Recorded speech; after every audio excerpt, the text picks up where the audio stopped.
Welcome to saitechinfo channel, my dear students. In this tutorial, I'll be explaining about the structure of organic compounds.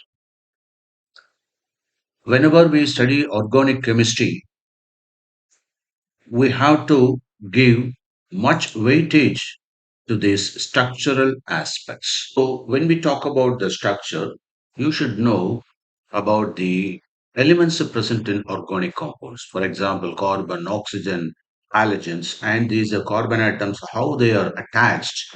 For example, two carbon atoms can be attached by single bond, double bond, or triple bond.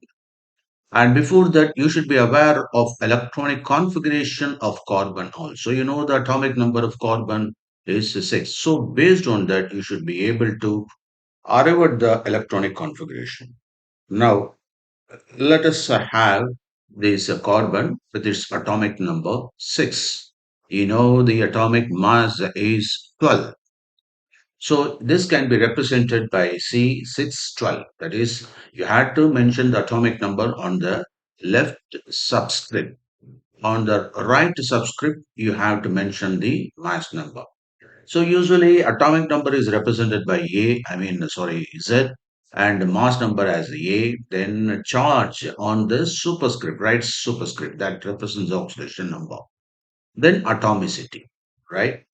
So if I write H2, that 2 represents the atomicity, that is number of atoms present in that. In the case of sulfur, it is 8 because it has got 8 atoms together to form sulfur molecule. Okay.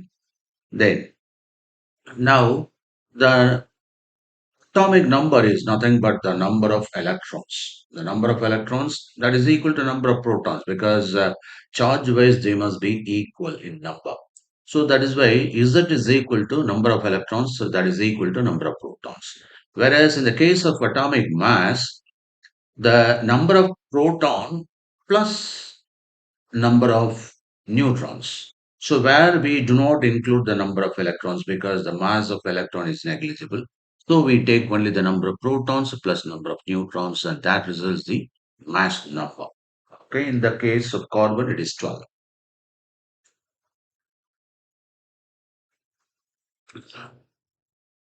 So as far as the carbon is concerned, it has got in the nucleus 6 protons and 6 neutrons.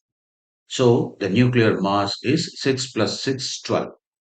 But what about the electron? The position of electrons are available in the outermost, in the orbitals around the nucleus. So you have got K shell, L shell, M shell. So in the first shell, you have got 2 electrons. And in the next shell, you should have 8 electrons. The rule is for each shell, you should have 2 into n squared number of electrons. If it is the first shell, 2 into 1 squared 2. If it is the second shell, 2 into 2 squared that is equal to 8. If it is third shell, 2 into 3 squared that is 18, right? Now, as we know, we have got after all 6 electrons only. So you have got already 2 electrons in the first shell and the remaining 4 electrons can be accommodated in the next shell. So it is 2 comma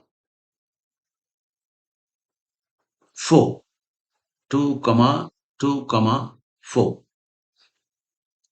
2 comma 2 comma 2. It means that is a 2 comma 4. That is first shell 1s2.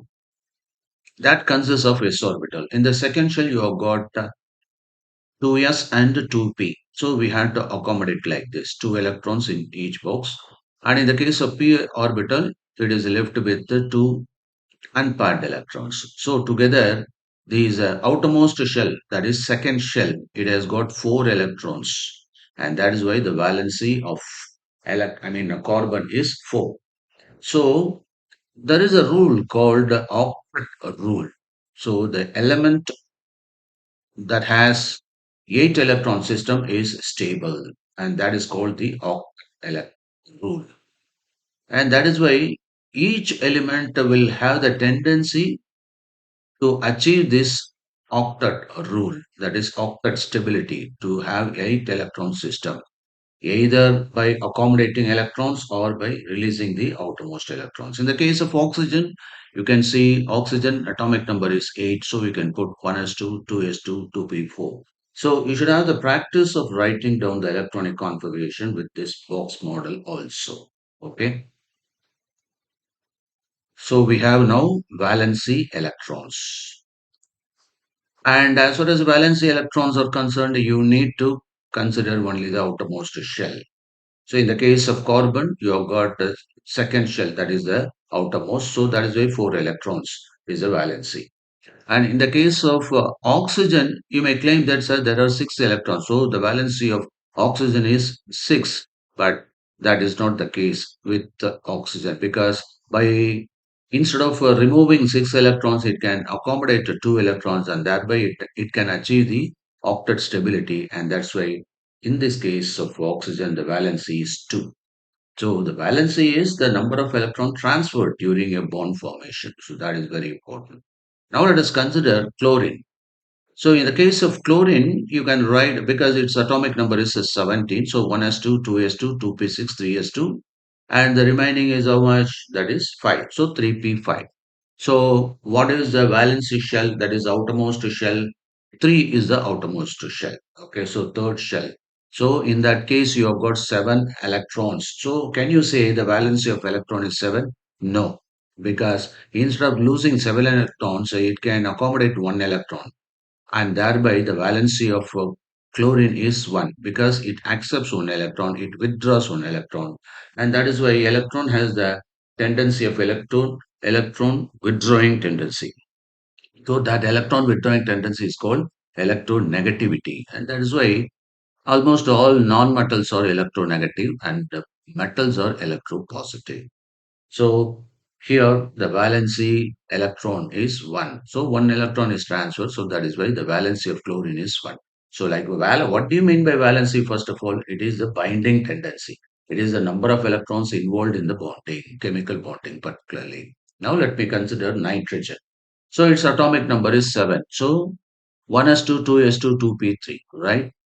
So let me consider the last shell, that is second shell, where you have 2s2 and 2p3. So the valency is 3 here, because they are kept as unpaired electrons here. So you have got one lone pair of electron and 3 unpaired electrons. So they are readily available for bonding. Okay, so likewise, you can have, now you can claim that the valency is, it can have variable valency actually, that is a 3 or 5, but in this case, you can call it 3. Okay. So that is why when you take ammonia, it can combine with the 3 hydrogen. So NH3. And in that case, you have got the sigma bond, because when there is a electron-electron interaction, when there is a mutual sharing of electron, that arises covalent bond. This is called sigma covalent bond or covalent sigma bond.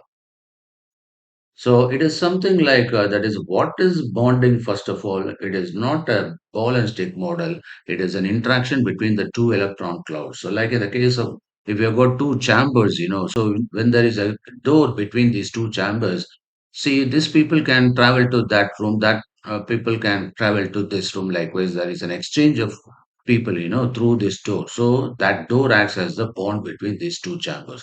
Likewise, you have got the chemical bond. It means the electrons can travel comfortably from one orbital to another orbital mutually. Okay. Now let me consider nitrogen, and particularly in the case of ammonia, where you have got a pair of electron kept lone, that is called non-bonding electron or lone pair of electrons. So others are bonded pair. For example, it can bond with the hydrogen, so that three NH bonds are there. So you have now 3 NH bond and one lone pair of electrons. So that is why you are able to get such kind of pyramidal structure, or in the tetrahedral position, a lone pair of electron is. So it is something like a camera stand where you have got the tripod, So all these NH act as a tripod, and lone pair of electrons occupies the position of the camera. So it looks like a tripod with camera. Okay, so this is called a tetrahedral structure, and without that lone pair of electron, it is called pyramidal structure. Now, let me consider oneness orbital. They can combine to form sigma bonding. This is called sigma oneness oneness. Similarly, two pi bonds can combine to form a sigma bond. Okay, so in that case, it is called that is sigma pp, right?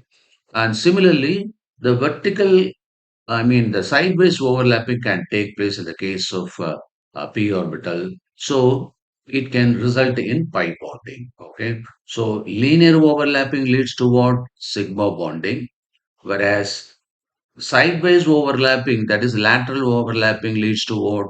Pi bonding. In fact, pi bond is weaker than sigma bond because in the case of a pi bond, the extent of overlapping is less, right?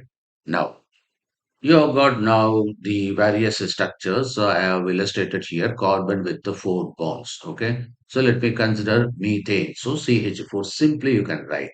And what about these structures? For example, including oxygen means that is you can have some oxy linkage. Okay. So where you have got two pairs of electron, lone pairs of electron, and they may repel each other, and that is why instead of linear shape, it will bond an angular shape, a bent V shape, okay, of water molecule. Okay, so that is due to Vesper theory. It is called valency shell electron pair repulsion theory, right? And here, these OH-OH bond, that is pulled down so that you are able to get the V-like structure, V shape. That is because of the repulsion between the two lone pairs of electron available in oxygen. So similarly, you have HCl and CH3, CH3. This is ethane. So the structural aspects can be analyzed like this. Okay. So here four CH bond and here two OH bond. Here one HCl bond. Here 3 plus 3, 6 CH bond and 1 CC bond, sigma bond, right? So you must be able to label the bond also.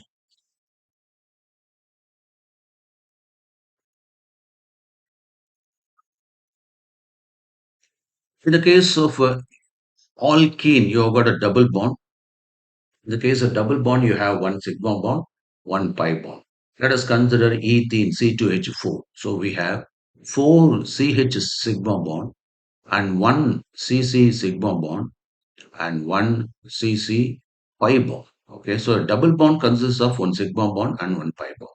Triple bond consists of one sigma bond, two pi bonds. Okay, so here you have, in the case of acetylene, ethyne, so you have CH, two sigma bonds, and CC, one sigma bond, and CC, two pi bonds are available here. So likewise, you should be identify the type of bond also, and you can easily count the number of such bonds, different bonds.